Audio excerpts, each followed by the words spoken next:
bienvenue sur la chaîne Ange 14. Alors aujourd'hui c'est une vidéo un peu spéciale parce que je vais répondre aux questions que vous m'avez posées. Donc c'était suite au post que j'avais fait sur le groupe vos questions, mes réponses. Donc nous allons commencer par la première question qui avait été posée par, c'était Nathalie Fayet-Brèche. La question c'était: si je vais une fois par semaine au restaurant et que je me lâche, est-ce que ça va bloquer ma perte de poids? Donc, moi ce que je dis, donc à partir du moment où vous faites bien attention sur toute la semaine, que vous ne dépassez pas vos points, la réserve hebdomadaire que vous avez sur l'application Weight Watchers est là pour ça. Donc vous pouvez bien sûr aller au restaurant et si vous devez craquer, bah vous craquez un petit peu, c'est pas grave. Comme je dis dans le groupe à chaque fois, on reprend le lendemain et c'est reparti de plus belle. Le but c'est de vous faire plaisir parce que si vous ne vous faites pas plaisir, c'est dur à dire ça. Si vous ne vous faites pas plaisir, c'est le meilleur moyen de craquer. Voilà pour cette question. La deuxième question qui était posée par Fab & Color, donc qui souhaite connaître les aliments qui favorisent la perte de poids et le transit. Alors, c'est une très bonne question et assez difficile parce que je peux pas vous dire que les aliments, le lendemain on a perdu 5 kilos. Non. C'est pas ça. L'aliment ne fait pas fondre la graisse comme certaines pubs, fausses pubs. Non, par contre, ça permet de mieux digérer et d'être rassasié. Donc du coup, on mange moins et ensuite, nous pouvons maigrir. Les petits aliments qui peuvent vous aider justement dans le rééquilibrage alimentaire. Un petit carnet, hein, j'ai mis tout le carnet. Vous voyez comme quoi j'ai mis longtemps à vous répondre parce que j'ai tout... J'ai beaucoup de choses à vous dire, donc peut-être que la vidéo risque d'être un peu longue. Je vais peut-être la mettre en deux parties si je vois que c'est un peu trop long. Alors, sinon, donc voilà, comme je disais, exemple flocons d'avoine, le son de blé, son d'avoine, etc. Comme moi je fais, c'est le boule cake, quand je fais un boule cake, après je suis bien calée et le matin, donc je peux attendre facilement jusque midi sans souci. Autres aliments qui peuvent être très bien, c'est les pommes, qui sont aussi riches en fibres et qui a un pouvoir rassasiant. Donc vous avez aussi les amandes, tout ce qui est fruits secs, hein, qui sont très bons. Alors attention à ne pas non plus en abuser au niveau des amandes et autres fruits secs parce que c'est bon pour le transit, mais après en points ça peut être beaucoup. Que les pommes, enfin les fruits, c'est 0 point, hein, je le précise, je le reprécise sur Weight Watchers.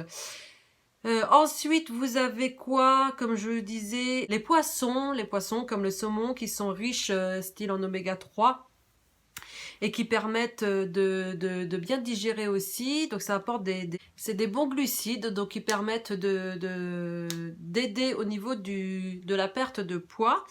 Vous avez également aussi tout ce qui est thé, donc le thé vert qui capte les graisses.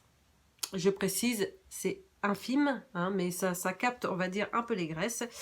Donc voilà. Mais moi, ce que je vous conseille, parce que oui, il y a plein d'aliments comme ça qui favorisent, donc comme je disais, tout ce qui est riche en fibres, etc., qui aident quand on est sur le rééquilibrage alimentaire, qui aident justement à descendre. Moi, je sais que quand je prends des flocons d'avoine, etc., ça me permet de bien de pas grossir et justement de continuer à maigrir, parce qu'on est bien, comme je disais, calé sur la journée, hein, même les féculents, etc. Mais moi, ce que je vous conseille sur la perte de poids, c'est déjà avoir une assiette équilibrée. Je vais vous remettre la photo.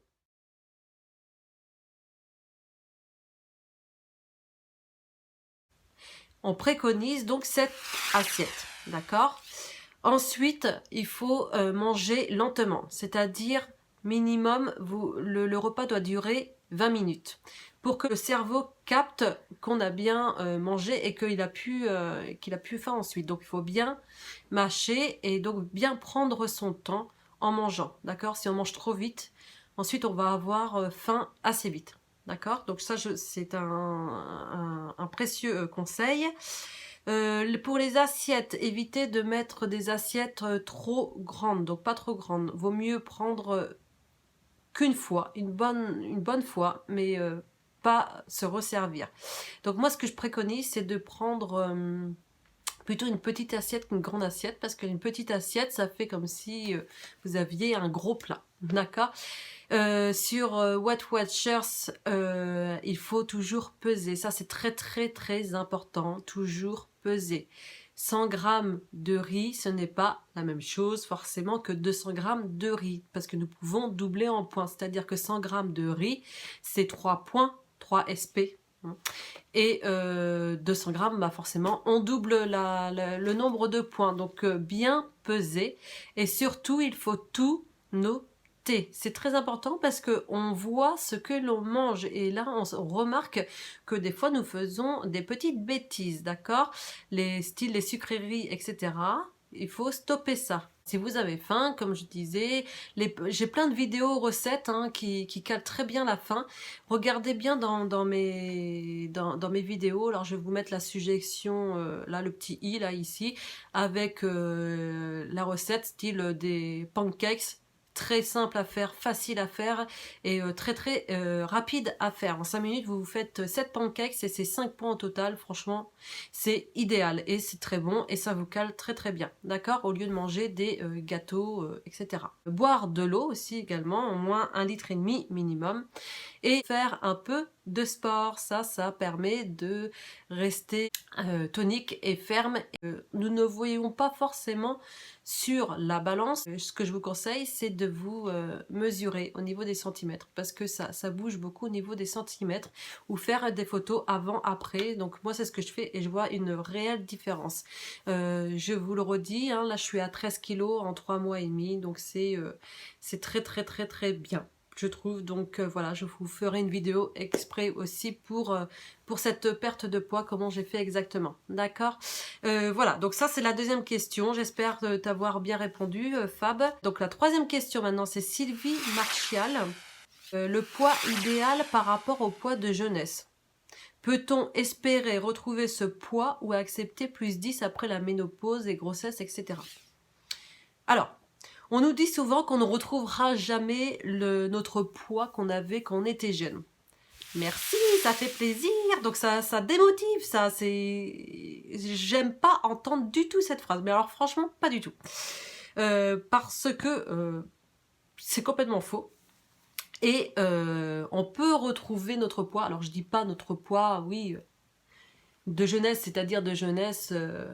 Moi je parle de jeunesse, c'est 24-25 ans, c'est pas non plus 14-15 ans. 14-15 ans, forcément, on va pas retrouver un poids à cet âge-là, mais d'avoir un poids qu'on avait bien, idéal, parce que certaines personnes, c'est le contraire, ont un mauvais poids au départ et après arrivent à avoir un joli poids. Donc on peut pas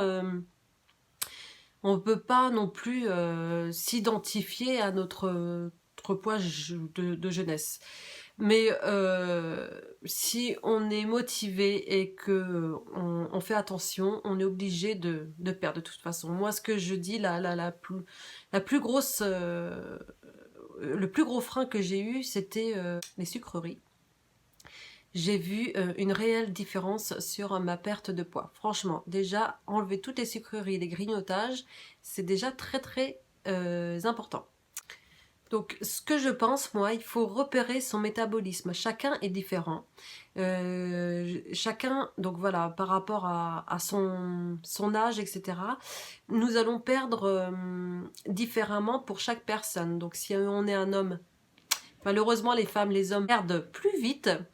Et oui, parce qu'ils n'ont pas le même métabolisme que nous. Mais nous perdons aussi également. Donc, après, ça dépend de l'âge. Donc, il faut être des fois un peu plus patiente au niveau avec l'âge, parce que c'est vrai qu'on perd plus vite quand on est jeune que quand on a dépassé 50 ans, la ménopause, les grossesses, etc. Donc voilà, c'est ça que je dis plutôt. En fait, c'est au niveau de l'âge où on perd plus lentement, mais on perd également. D'accord? Donc il faut être patiente. Je vous expliquerai aussi dans une vidéo les paliers, parce que je sais que beaucoup C'est ça le problème, beaucoup perdent leur motivation quand nous stagnons style 2 à 3 semaines. C'est vrai que c'est pas évident, mais ça s'appelle un palier et je vous expliquerai comment faire pour bousculer notre corps. D'accord? Voilà, donc ça c'est la... J'espère t'avoir bien répondu, Sylvie. Ensuite, la 4e question, c'est Liliane Hers. Alors Liliane, donc j'ai fait il y a quelque temps le programme PP, donc c'est les pro points, puis arrêté, je ne m'y retrouve plus avec les SP, donc les smart points. Quelle est la différence? Donc en fait, Weight Watchers ont recalculé au niveau entre les pro points et les smart points. C'est-à-dire qu'on a beaucoup plus d'aliments à 0 points. Alors moi, je connaissais pas les pro points, comment c'était auparavant, mais je sais que Weight Watchers a changé au niveau de leur programme parce qu'ils ont constaté que c'était pas la graisse, enfin la graisse peut nous faire grossir, mais c'était pas la graisse le pire des ennemis, mais c'était le sucre. Donc du coup ils ont dû remodifier au niveau des points et nous sommes en smart point liberté, donc c'est-à-dire que nous avons beaucoup plus d'aliments à 0 point. Ce qui veut dire 0 point, ça ne veut pas dire non plus 0 calories. Attention, 0 point, vous pouvez manger ce que vous voulez, les fruits, les légumes, mais attention, dedans, vous avez des calories, donc c'est-à-dire ne pas non plus en abuser. Hein. Par exemple, la banane n'est plus calorique qu'une pomme, d'accord? Donc attention à ça, vous regardez bien aussi celles qui ont l'application au niveau des calories, hein, celui qui a le moins de calories. Moi, je préfère prendre par exemple un fruit, par exemple l'après-midi, ça va être plutôt une pomme qu'une banane, et le matin, bah, si je veux prendre la banane, je prends la banane, d'accord? Voilà, donc pour ça, Liliane. D'autres questions que tu m'avais mis sur le groupe, sur le post, donc c'était où trouver des recettes à adapter au Thermomix. Donc du coup, je sais pas si tu as vu, mais j'ai créé un nouvel album avec le Thermomix où j'ai mis 4 ou 5 recettes. J'en mettrai au fur et à mesure. Voilà, donc là j'ai créé l'album. Après tu peux regarder aussi sur internet ou même sur YouTube. J'ai vu des recettes aussi avec le Thermomix. Alors quel aliment à privilégier? Donc ça j'ai répondu précédemment avec la question de Fab. Dinde 0 SPS, vrai pour le poulet. Bah oui, bien sûr, c'est pareil pour le poulet. Par contre, attention, la cuisse de poulet, c'est pas 0 point, c'est 3 SP sans la peau. Et avec la peau, c'est 5 SP, donc attention. Hein. C'est les escalopes ou filets de poulet hein, qui est à 0 point. D'accord? 5e question, donc c'est Adeline Noah et Mila David, où j'ai regroupé la question parce que c'était à peu près pareil. Donc c'était les trucs et astuces pour gérer en cas de fringale. Alors déjà ne pas acheter si possible des gâteaux, des yaourts, des sucreries parce que forcément on va craquer dessus si on a faim. Non non non non non, c'est pas bon. Alors si possible parce que je sais qu'on a certains ont des enfants dont moi. Donc je les cache, j'essaye vraiment de cacher ou alors je me fais c'est-à-dire un boule cake ou des fromages blancs avec un fruit etc pour ne pas craquer. Pour éviter les fringales, les craquages. Faites donc bien manger, c'est-à-dire 4 voire 5 repas par jour. Et donc, en cas de sortie ou pétage de poing, comment rattraper au mieux? J'aime bien cette question. Pétage de poing. Alors, la réserve hebdomadaire est là pour ça. Donc le lendemain, on reprend nos SP et puis on repart de plus belle. Et puis si vous avez pété les poings comme on vous avait dit, eh ben c'est pas grave, on peut craquer. Faites-vous plaisir, c'est ça le meilleur moyen de maigrir. Faites-vous plaisir, ce n'est pas grave. On reprend le lendemain, on a une semaine encore pour bien se remettre. Et puis voilà, ce n'est pas grave. Alors surtout, ne vous pesez pas le lendemain du restaurant. C'est le meilleur moyen de se démotiver. Non, non, non, non, non. On fait la semaine tranquille et puis on se pèse à la fin de la semaine. D'accord? Si